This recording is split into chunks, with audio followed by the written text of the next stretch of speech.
रात के लगभग 11 बज रहे थे। सड़क पे इक्का दुक्का गाड़ियां ही चल रही थीं। अपनी नाइट शिफ्ट खत्म करके अंकिता और रश्मिका बस स्टॉप पर खड़ी थीं। आज तो बहुत देर हो गई, पता नहीं घर जाने के लिए कोई साधन मिलेगा भी या नहीं। अगर कोई साधन नहीं मिला तो रात के इसी बस स्टॉप पे ही ना बितानी पड़े। अपनी कानी जुबान बंद कर, जब देखो तो बस उल्टी सीधी बात ही करती रहती है। अरे कुछ देर रुक जाना, कुछ ना कुछ तो मिल ही जाएगा। लेकिन काफी देर इंतजार करने के बाद भी उन्हें कोई बस नहीं मिलती। धीरे धीरे समय के साथ सड़क पे चलती हुई गाड़ियों का दिखना भी बंद हो जाता है। अरे ये देख, अब तो सड़क पे एक भी गाड़ी भी नहीं दिख रही है। दूर दूर तक गाड़ी और किसी भी इंसान का कोई भी नामो निशान नहीं है। एक काम करते हैं, वापस अपने ऑफिस चलते हैं। हम आज रात वहीं गुजार लेंगे। तुझे अच्छी तरह पता है, रात में 10 बजे के बाद चौकीदार ऑफिस के मेन गेट पे ताला लगाकर अपने घर चला जाता है। ऑफिस जाने के कोई फायदे नहीं है। इस सुनसान सड़क को देखकर मुझे बहुत घबराहट हो रही है। एक काम करना, उसी चौकीदार के घर चलते हैं। वो भी तो परिवार वाला है ना।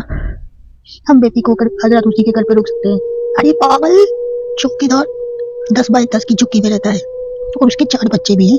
मतलब अब वो हमें अपने घर में कौन सी जगह देगा रहने को बोला। अब तू ना ये बेकार की बात बंद कर और चुपचाप खड़ी रह, शायद कोई लिफ्ट ही मिल जाए।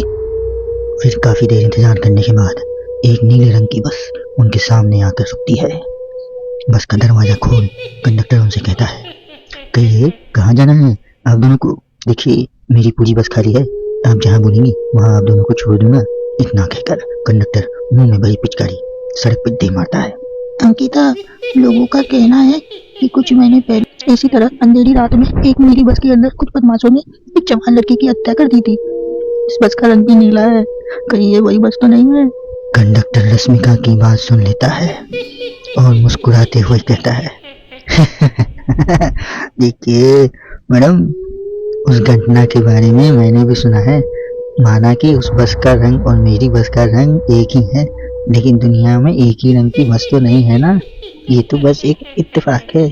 देखिए हमारी बस में एक मैडम पहले से ही बैठी हैं, आप देख सकती हैं। अंकिता गर्दन उठा के देखती है तो बस के पीछे वाले हिस्से में एक लड़की कंबल ओढ़े बैठी हुई थी। सही बोल रहे हैं भैया, बस में पहले से एक लड़की बैठी है। चलो हम भी बैठ जाते हैं, वैसे भी बहुत देर हो गई है। अरे रुकना, रुक जाना अंकिता, मुझे बहुत डर लग रहा है। अरे रुकना, रुक जाना अंकिता, मुझे बहुत डर लग रहा है। अरे तुझे अगर इतना ही डर लग रहा है तो तू यही खड़ी रह, मैं तो जा रही हूँ। अरे तू मुझे छोड़ के कहाँ जा रही है? रुक, मैं भी चल रही हूँ। दोनों बस में जाकर बैठ जाते हैं। देखते ही देखते ड्राइवर बस को तेज रफ्तार में चलाना शुरू कर देता है। तभी रश्मिका की नजर पीछे बैठी हुई उस लड़की पर पड़ती है।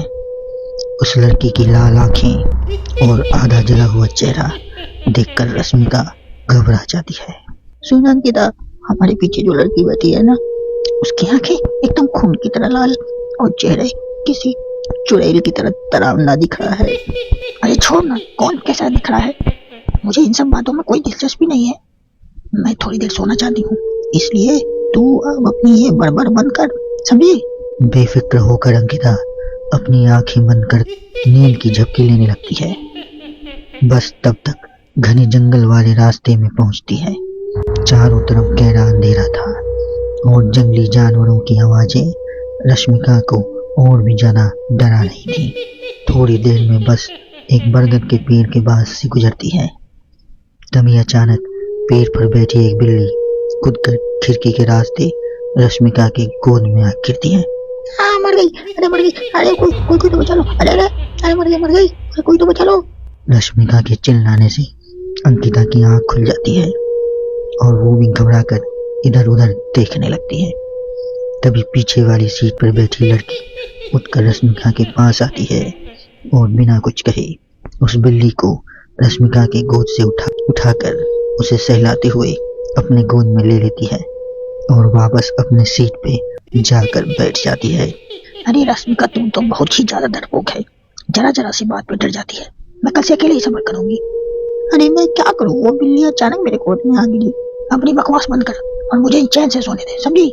इस तरह रश्मिका को डांट कर अंकिता फिर से नींद की झपकी लेने लगती है। तभी अचानक एक झटके से ब्रेक लगाकर ड्राइवर बस को रोक देता है। रश्मिका खिड़की के बाहर झांक कर देखती है तो उसे सड़क के किनारे एक काला आदमी खड़ा दिखाई देता है।